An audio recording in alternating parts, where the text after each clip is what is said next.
चलिए तो शुरू करते हैं आज के सेशन को। लास्ट क्लास में हमने एक टॉपिक एंड किया था, nutrition in human being.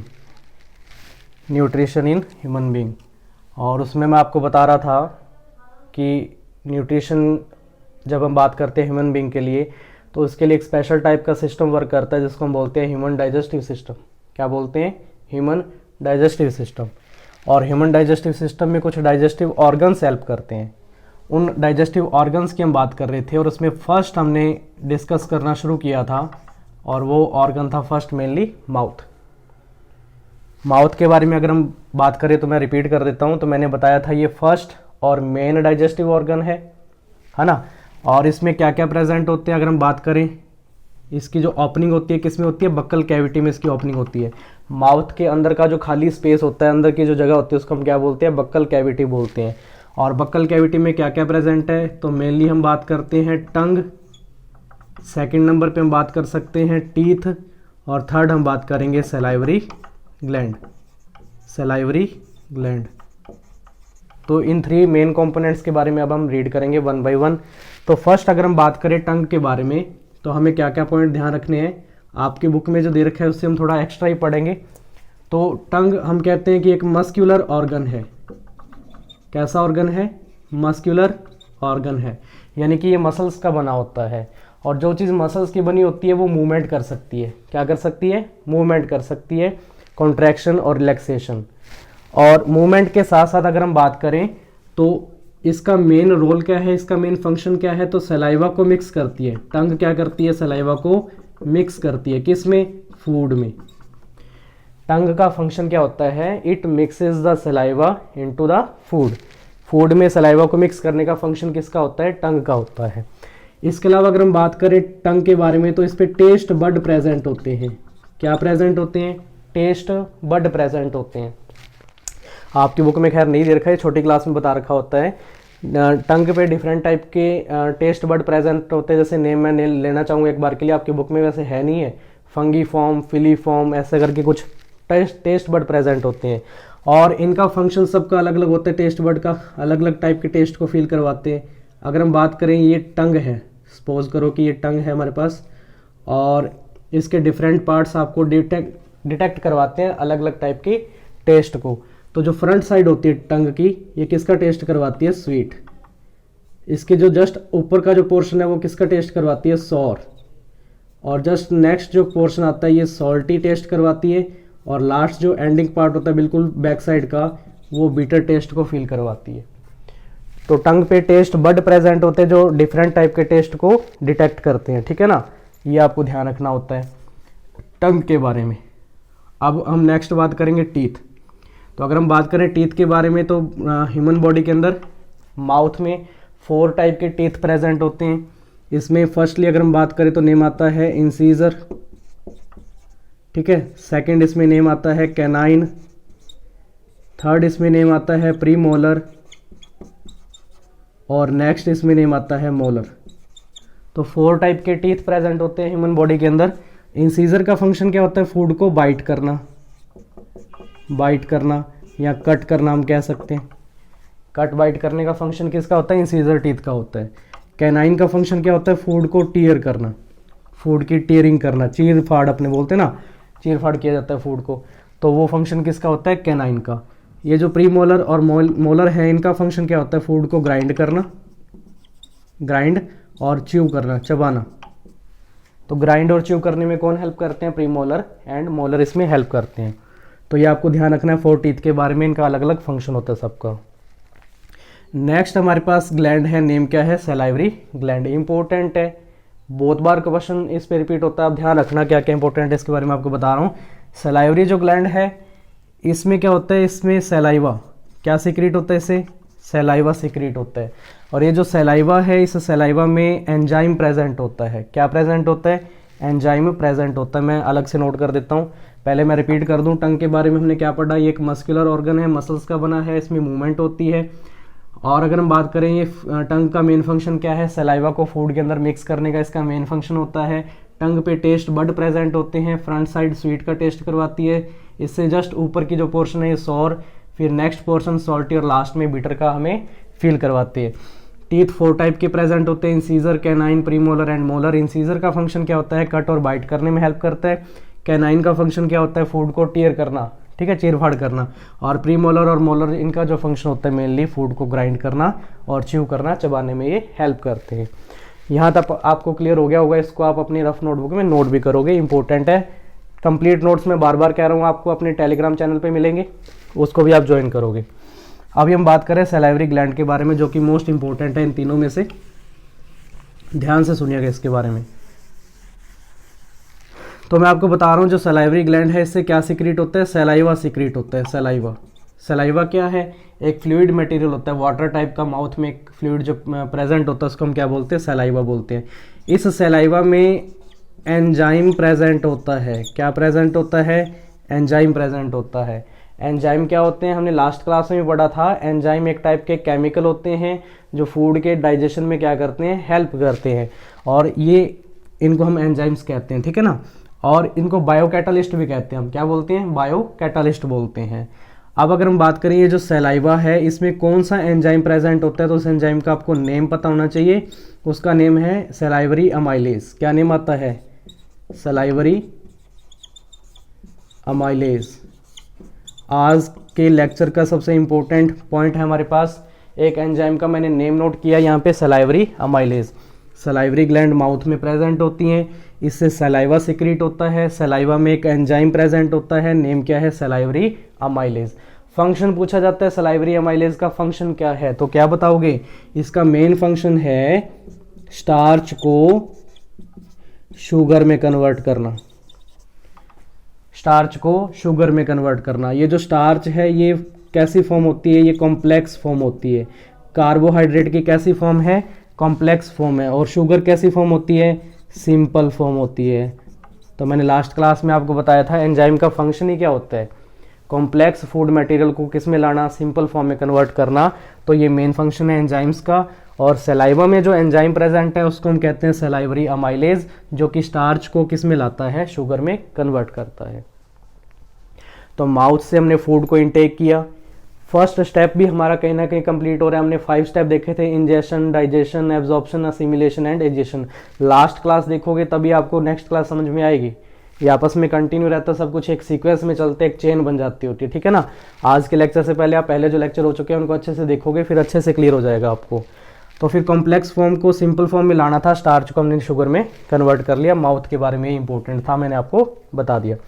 Second जो ऑर्गन है हम बात करेंगे, लास्ट टाइम मैंने नेम नोट करवाया था, ठीक है ना, ईसोफेगस। क्या बोलते हैं इसको, ईसोफेगस। क्या नेम होता है, ईसोफेगस बोलते हैं। और कॉमन नेम क्या है इसका, ईसोफेगस के बारे में बात कर रहे हैं तो फर्स्ट पॉइंट क्या रहेगा, इसका कॉमन नेम क्या है, इसको हम फूड पाइप भी कहते हैं। क्या कहते हैं, फूड पाइप भी कहते हैं। अब अगर हम बात करें ईसोफेगस के बारे में तो हम कहते हैं यहाँ पे किसी भी टाइप का डाइजेशन नहीं होता। यहाँ पे किसी भी टाइप का डाइजेशन नहीं होता, ना ही कोई carbohydrate, fat, vitamin, protein, minerals वगैरह कुछ डाइजेशन नहीं होता। रीज़न क्या है, क्योंकि यहाँ पे जो है एंजाइम्स प्रेजेंट नहीं होते, किसी भी टाइप का एंजाइम प्रेजेंट नहीं होता। एंजाइम प्रेजेंट नहीं है मतलब यहाँ पे ग्लैंड्स भी नहीं होती। कौन सी ग्लैंड, मैंने लास्ट टाइम बताया था आपको, एंजाइम कौन सी ग्लैंड से सीक्रेट होता है, एक्सोक्राइन ग्लैंड से सीक्रेट होता है। तो ये एक्सोक्राइन ग्लैंड भी क्या होती है, यहाँ पे एब्सेंट होती है। और फिर अगर हम बात करें मेनली यहाँ पे म्यूकस ग्लैंड प्रेजेंट होती है। ईसोफेगस में एक अदर ग्लैंड प्रेजेंट है, नेम क्या है, म्यूकस ग्लैंड। अब म्यूकस ग्लैंड है तो इससे कुछ सीक्रेट होगा, और क्या सीक्रेट होता है, इससे म्यूकस सीक्रेट होता है। म्यूकस का काम क्या रहेगा, फूड को स्टिकी वेट करना, वो स्मूथ हो सके और इजीली आगे पास हो सके। ईसोफेगस से जो फूड है वो आगे पास हो सके, इसके लिए कौन फैसिलिटेट करता है, इसको म्यूकस करता है। ये ध्यान रखना आप। और एक लास्ट पॉइंट इंपॉर्टेंट ईसोफेगस के बारे में आपको क्या ध्यान रखना है, ये फूड पाइप है। मान लो ये क्या है हमारे पास, फूड पाइप है। फूड पाइप में जो फूड होता है वो ना इस टाइप से ट्रेवल करता है, उसमें ऐसी मूवमेंट होती है फूड पार्टिकल्स में, और इस मूवमेंट को हम क्या बोलते हैं, इसको बोलते हैं पेरिस्टाल्टिक मूवमेंट। पेरिस्टाल्टिक मूवमेंट कहते हैं इसको। Very important point, in which part of the alimentary canal peristaltic movement takes place, then our answer will be esophagus, food pipe। Food pipe में एक मूवमेंट देखने को मिलती है, नेम क्या है इसका, पेरिस्टाल्टिक मूवमेंट। दोबारा रिपीट कर देता हूँ, oesophagus common name food pipe, इसमें कोई डाइजेशन नहीं होता क्योंकि इसमें एंजाइम्स ही नहीं होते। एंजाइम क्यों नहीं होते, क्योंकि इसमें एक्सोक्राइन ग्लैंड ही प्रेजेंट नहीं है, बट इसमें एक ग्लैंड प्रेजेंट होती है, उसका नेम क्या है, म्यूकस ग्लैंड। और उससे क्या सिक्रीट होता है, म्यूकस सिक्रीट होता है, जो कि फूड को कैसा करता है, स्टिकी और वेट कर देता है, ताकि वो इजीली आगे पास हो सके, नेक्स्ट ऑर्गन तक ट्रेवल कर सके। और ईसोफेगस में एक मूवमेंट देखने को मिलती है, इस मूवमेंट को हम क्या बोलते हैं, पेरिस्टाल्टिक मूवमेंट, पेरिस्टाल्टिक मूवमेंट। ठीक है ना, यहाँ तक मैंने आपको बता दिया ईसोफेगस के बारे में, इंपॉर्टेंट है। और लेंथ इसकी अगर आप थोड़ा एज्यूम करो तो ये 25 सेंटीमीटर तक इसकी लेंथ होती है। कितनी होती है, 25 सेंटीमीटर ईसोफेगस की लेंथ होती है। आपको यहाँ तक क्लियर हो गया होगा, नोट करोगे शॉर्ट में, बहुत ही काम देंगे आपको ये नोट्स वगैरह। नेक्स्ट थर्ड ऑर्गन की हम बात करते हैं। थर्ड ऑर्गन जो मैं बता रहा हूँ ना इंपॉर्टेंट, और वो इंपॉर्टेंट ही है आपके लिए। 1 मिनट।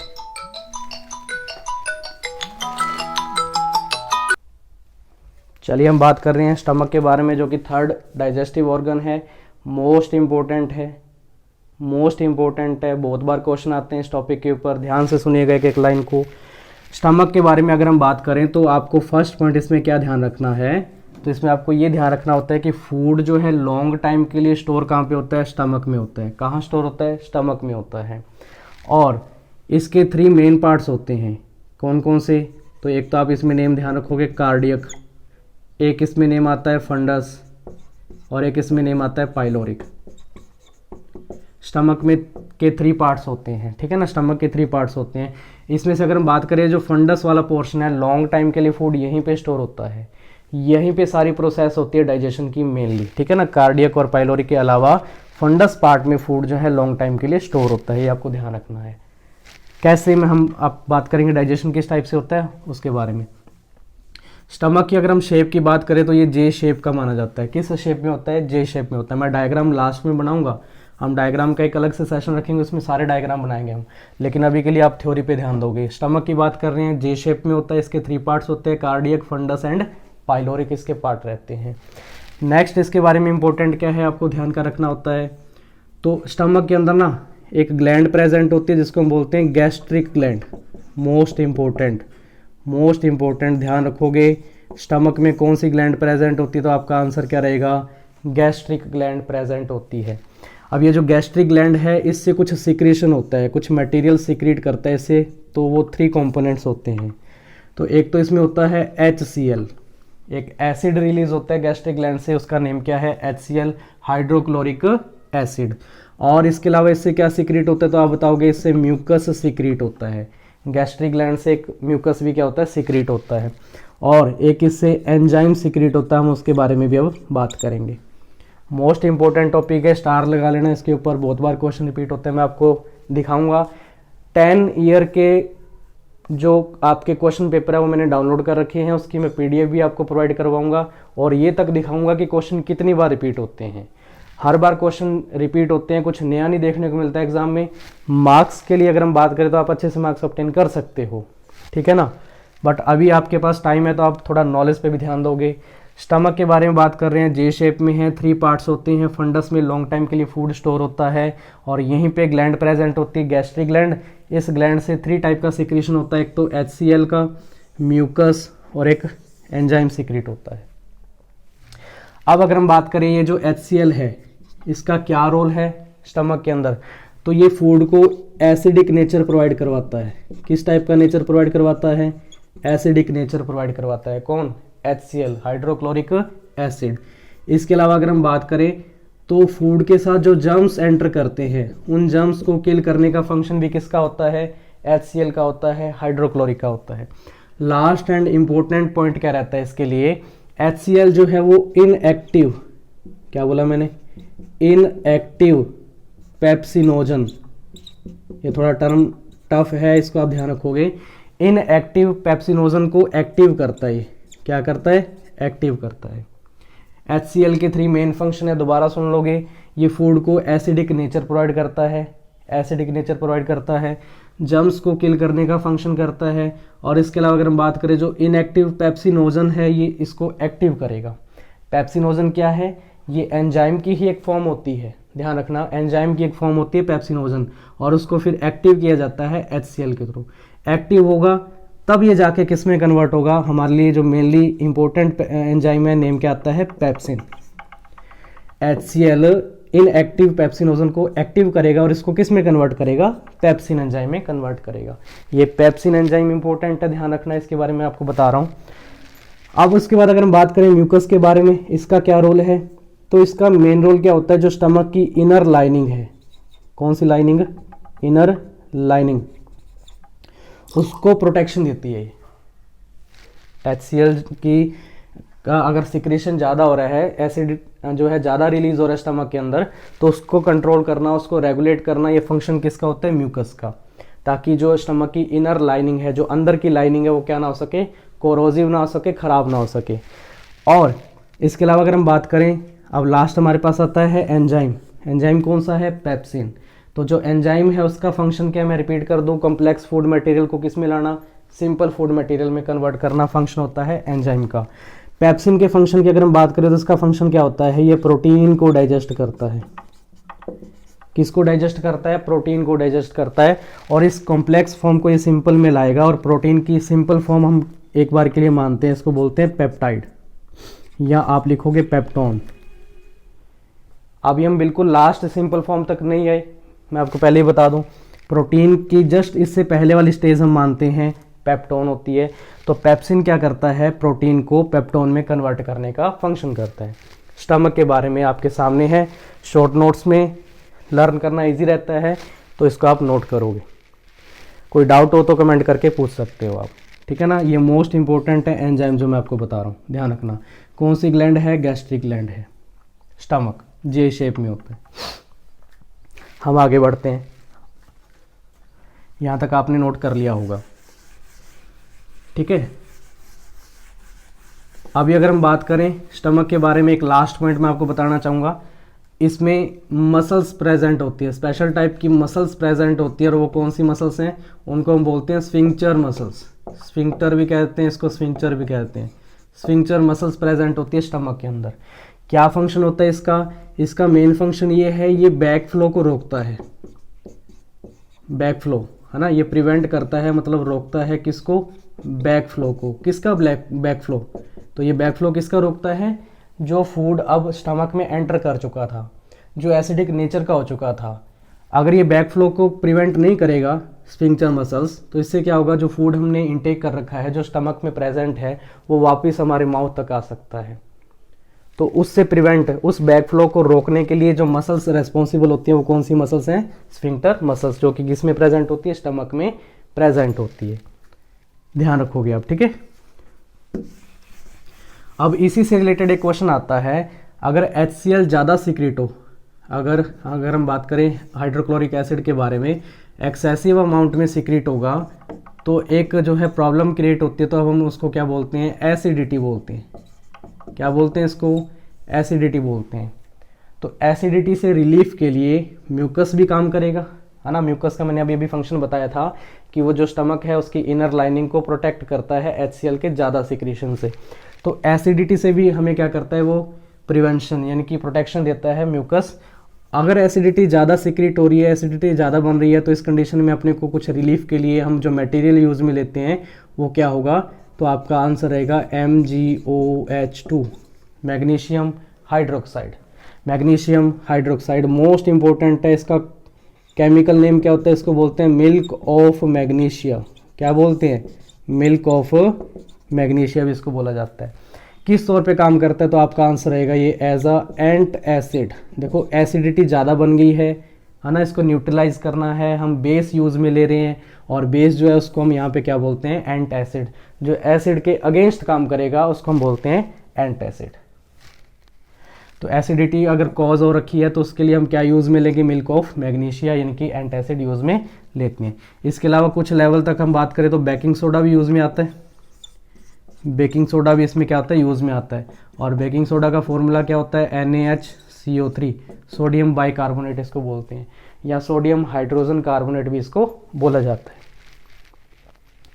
बोलो यहाँ तक कोई डाउट है, तो डाउट हो तो मेरे को कमेंट करके बताना आप। ठीक है, ये स्टमक के बारे में हमने बात कर ली। नेक्स्ट ऑर्गन की बात करें 4th नंबर पे, फर्स्ट हमने माउथ की बात की थी, फिर इसोफेगस, फिर स्टमक, और फिर नेक्स्ट हमारे पास आता है small intestine. Small intestine, small intestine. जिस पॉइंट में जो इम्पोर्टेंट है मैं आपको वहीं पे स्टार लगा के बता रहा हूँ, उसको रिपीट कर रहा हूँ, आप उसको फोकस करोगे, ध्यान रखोगे, ठीक है ना। अब आगे बढ़ते हैं, एक बार आप थोड़ा रिवाइज कर लीजिए।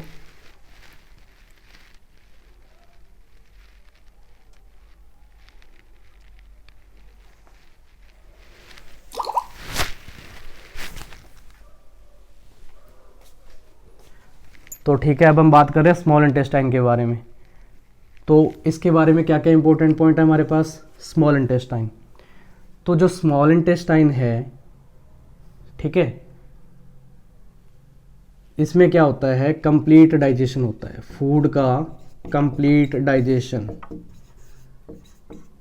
इन which part of the digestive system of human complete digestion takes place. तो आपका आंसर क्या होगा, स्मॉल इंटेस्टाइन। कंप्लीट डाइजेशन हो जाता है। कैसे कंप्लीट डाइजेशन का मतलब क्या, यहाँ पे जो कार्बोहाइड्रेट है वो भी डाइजेस्ट हो जाएगा, फैट जो है वो भी डाइजेस्ट हो जाता है, और प्रोटीन मेनली, ये तीनों जो मेन न्यूट्रिएंट्स हैं इनका डाइजेशन कहाँ पे हो जाता है, स्मॉल इंटेस्टाइन में हो जाता है।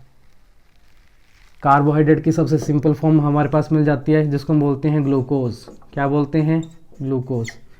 फैट किस में कन्वर्ट हो जाएगा, फैटी एसिड में कन्वर्ट हो जाएगा, और साथ में एक प्रोडक्ट और भी बनता है, ग्लिसरॉल। क्या बनता है, ग्लिसरॉल भी फॉर्म होता है। और प्रोटीन भी बिल्कुल सिंपल फॉर्म में आ जाएगा, और इसकी सिंपल फॉर्म क्या होती है, अमाइनो एसिड, या इसको अमीनो एसिड भी हम कहते हैं। मोस्ट इंपॉर्टेंट पॉइंट है, एग्जाम में क्वेश्चन आ सकता है कि फूड का कंप्लीट डाइजेशन कौन से ऑर्गन में होता है, तो आपका आंसर क्या रहेगा, स्मॉल इंटेस्टाइन। कैसे, क्योंकि कार्बोहाइड्रेट की जो कॉम्प्लेक्स फॉर्म होती है, जैसे स्टार्च, वो किस में कन्वर्ट हो जाएगी, ग्लूकोज में। फैट किस में कन्वर्ट होगा, फैटी एसिड और ग्लिसरॉल में। प्रोटीन किस में कन्वर्ट होगा, अमाइनो एसिड में कन्वर्ट हो जाता है। लेकिन ये कैसे कन्वर्ट होगा, इसके लिए हेल्पफुल कौन है, तो इसके लिए हमें अलग से 2 टॉपिक पढ़ने होते हैं, 2 ग्लैंड्स रीड करनी होती है। देखो मैंने आपको डाइजेस्टिव ग्लैंड्स बताई थी 3 टाइप की। सलाइवरी ग्लैंड की हमने बात कर ली, ठीक है ना। 2 ग्लैंड्स रह गई थी हमारी, लीवर और पेनक्रियाज। उनसे जो भी कुछ सेक्रीट होगा, लीवर से या पेनक्रियाज से जो भी कुछ सीक्रेट होगा, जो निकलेगा मटेरियल, वो सारा किस में आके फॉलो ऑफ होता है, इस स्मॉल इंटेस्टाइन में। उस कारण ही क्या होता है, स्मॉल इंटेस्टाइन में कंप्लीट डाइजेशन होता है। तो मैं जब लीवर और पेनक्रियाज के बारे में आपको रीड करवाऊंगा तो मैं उसके साथ ही आपको वापस इंक्लूड करके बताऊंगा कि उनमें से ऐसा क्या मटेरियल सीक्रेट होता है जो कंप्लीट डाइजेशन में हेल्प करता है। अब अगर हम बात करें स्मॉल इंटेस्टाइन में ना, एक इम्पोर्टेंट पॉइंट आपके पास, स्टार लगाओगे, ये भी स्टार लगा के पॉइंट नोट करोगे आप। स्मॉल इंटेस्टाइन में फिंगर लाइक आउटग्रोथ होती है। क्या बोला मैंने, फिंगर लाइक आउटग्रोथ प्रेजेंट होती है। इस फिंगर लाइक आउटग्रोथ को हम क्या बोलते हैं, वेरी इंपॉर्टेंट, इसको बोलते हैं विली। क्या बोलते हैं इसको, विली बोलते हैं। स्मॉल इंटेस्टाइन में फिंगर लाइक आउटग्रोथ प्रेजेंट होती है, इसको हम क्या बोलते हैं, विली बोलते हैं। विली का फंक्शन क्या है, तो ये इंक्रीज करता है। क्या बोला मैंने, इंक्रीज करता है। क्या इंक्रीज करता है, सरफेस एरिया। कौन सा एरिया, सरफेस एरिया, किसका, स्मॉल इंटेस्टाइन का। तो स्मॉल इंटेस्टाइन का जो सरफेस एरिया है उसको इंक्रीज करने का फंक्शन किसका होता है, विली का, जो कि फिंगर लाइक आउटग्रोथ होती है, किस में प्रेजेंट है, स्मॉल इंटेस्टाइन में प्रेजेंट होती है। अगर सरफेस एरिया इंक्रीज कर दिया तो इससे फ़ायदा क्या होने वाला है, इसका बेनिफिट क्या है, तो इसका बेनिफिट ये है, तो ये रेट ऑफ एब्जॉर्प्शन है उसको भी क्या कर देगा, इंक्रीज कर देगा। एब्जॉर्प्शन की रेट को बढ़ा देगा, ये एब्जॉर्प्शन की रेट को बढ़ा देगा। फूड को एब्जॉर्ब भी तो करना है ना साथ में, तो एब्जॉर्प्शन की रेट को इंक्रीज करने में रोल किसका रहता है, विली का। स्मॉल इंटेस्टाइन के बारे में मैं इंपॉर्टेंट पॉइंट आपको बता रहा हूँ, ठीक है ना। स्मॉल इंटेस्टाइन, बोलो यहाँ तक कोई डाउट है तो आगे बढ़ते हैं हम। कंप्लीट डाइजेशन हो जाता है, फिंगर लाइक आउटग्रोथ प्रेजेंट होती है जिसको विली बोलते हैं, सरफेस एरिया को इंक्रीज कर देती है स्मॉल इंटेस्टाइन के, और ये एब्जॉर्प्शन की रेट को भी इंक्रीज कर देती है, बढ़ा देती है। नेक्स्ट,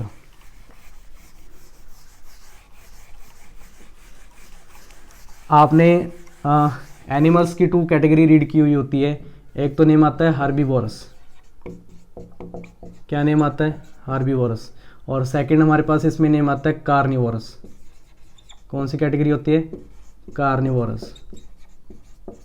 हार्बीवोरस क्या होते हैं, जो ग्रास टाइप का मटेरियल जो है उसको ईट करते हैं, और कार्निवोरस क्या होता है, जो किसको ईट करते हैं, मीट टाइप के मटेरियल को ईट करते हैं। अगर ये ग्रास को ईट करते हैं तो ग्रास में हम जानते होंगे क्या प्रेजेंट होता है, इसमें सेल्यूलोज प्रेजेंट होता है।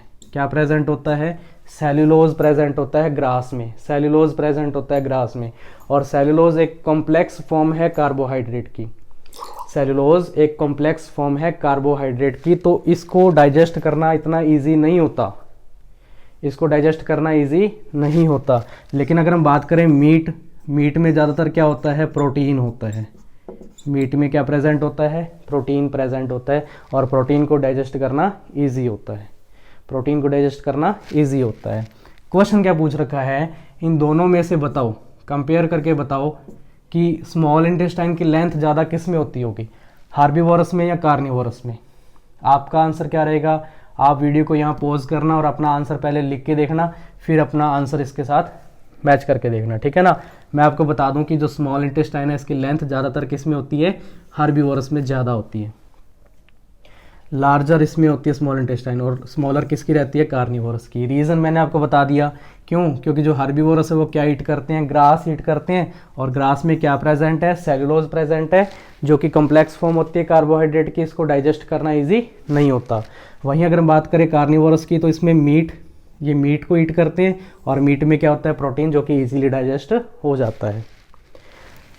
The length of small intestine is larger in herbivorous compared to carnivorous. ध्यान रखना, इनमें लार्जर होती है स्मॉल इंटेस्टाइन, में क्या होती है, स्मॉलर होती है। ये एक एक्स्ट्रा पॉइंट था, आपकी बुक में दे रखा है, मैंने आपको बता दिया इसके बारे में। नेक्स्ट अगर हम बात करें, देखो आपकी बुक में नहीं बता रखा स्मॉल इंटेस्टाइन के बारे में, इसके 3 पार्ट्स होते हैं। कितने पार्ट्स होते हैं, इसके 3 पार्ट्स होते हैं। मैं आपको नेम नोट करवाता हूँ। एक तो इसमें नेम आता है ड्यूडेनम, एक इसमें नेम आता है जैजेनम, और इसमें थर्ड पार्ट इसका रहता है इलियम। ये तीनों पार्ट किसके हैं, स्मॉल इंटेस्टाइन के, ये 3 पार्ट्स होते हैं। आपने नोट कर लिया होगा। हम आगे बढ़ते हैं। नेक्स्ट ऑर्गन है हमारे पास लार्ज इंटेस्टाइन। नेक्स्ट ऑर्गन क्या है, लार्ज इंटेस्टाइन। 1 मिनट।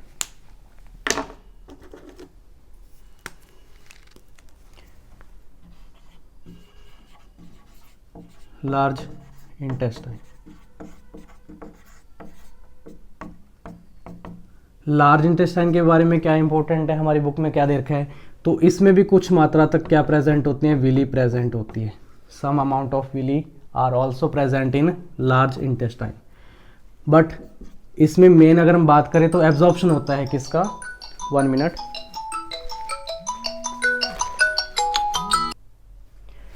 ठीक है, तो ज़रा ध्यान से सुनोगे। जो लार्ज इंटेस्टाइन में उसमें एब्जॉर्प्शन होता है किसका, मेनली वाटर का एब्जॉर्प्शन होता है। लार्ज इंटेस्टाइन में वाटर का एब्जॉर्प्शन होता है। बट इसके अलावा मैं आपको बता दूं मेडिसिन, क्या बोला मैंने, मेडिसिन और मिनरल्स, इनका भी एब्जॉर्प्शन कहाँ पे होता है, लार्ज इंटेस्टाइन में होता है। इसके अलावा मैं आपको एक्स्ट्रा में बता दूं, इसके भी 3 पार्ट्स होते हैं। लार्ज इंटेस्टाइन के भी कितने पार्ट्स होते हैं, 3 पार्ट्स होते हैं। फर्स्ट अगर मैं नेम बोलूँ तो इसमें नेम आता है सिकम, सेकंड इसका पार्ट होता है कोलोन, और थर्ड इसका पार्ट होता है रेक्टम, जो कि हम अलग से पढ़ते होते हैं ना। हमारा 6th जो ऑर्गन हमने नोट किया था कल, वो क्या था, रेक्टम, जो कि खुद किसका पार्ट होता है, लार्ज इंटेस्टाइन का ही पार्ट होता है मेनली। तो सिकम, कोलोन, रेक्टम जो है इसके मेन पार्ट होते हैं। लार्ज इंटेस्टाइन में एक प्रोसेस होती है जिसको हम बोलते हैं फर्मेंटेशन। कौन सी प्रोसेस होती है, फर्मेंटेशन। क्या होता है फर्मेंटेशन, फर्मेंटेशन का मतलब होता है शुगर को अल्कोहल में कन्वर्ट करना। तो हमारी बॉडी में भी जो है अल्कोहल की फॉर्मेशन होती है, अल्कोहल बनता है कुछ लिमिटेड अमाउंट के अंदर, ठीक है ना। शुगर को अल्कोहल में कन्वर्ट करना, इसको हम बोलते हैं फर्मेंटेशन। ये प्रोसेस कहाँ पे होती है, लार्ज इंटेस्टाइन में होती है। तो इसके लिए एक बैक्टीरिया रेस्पॉन्सिबल होता है। लार्ज इंटेस्टाइन में एक बैक्टीरिया प्रेजेंट होता है जिसको हम बोलते हैं इकोली। इकोली बैक्टीरिया प्रेजेंट होता है, इसको एस्चेरिकिया कोली भी बोलते हैं, इसकी फुल फॉर्म रहती है। यही क्या करता है, फर्मेंटेशन के थ्रू क्या करता है, शुगर को अल्कोहल में कन्वर्ट करने का फंक्शन करता है। ये लार्ज इंटेस्टाइन के बारे में आपको ध्यान रखना है। नेक्स्ट ऑर्गन 6 नंबर पे अगर हम बात करें तो क्या नेम आएगा, रेक्टम। नेक्स्ट ऑर्गन कौन सा है, रेक्टम। रेक्टम, रेक्टम के बारे में एक सिंगल लाइन आपको ध्यान रखनी है, अनडाइजेस्टेड, क्या बोला मैंने, undigested food is stored in rectum.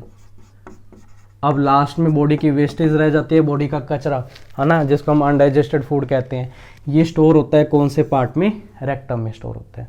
Last part रह गया हमारे पास, नेम क्या आता है, एनस।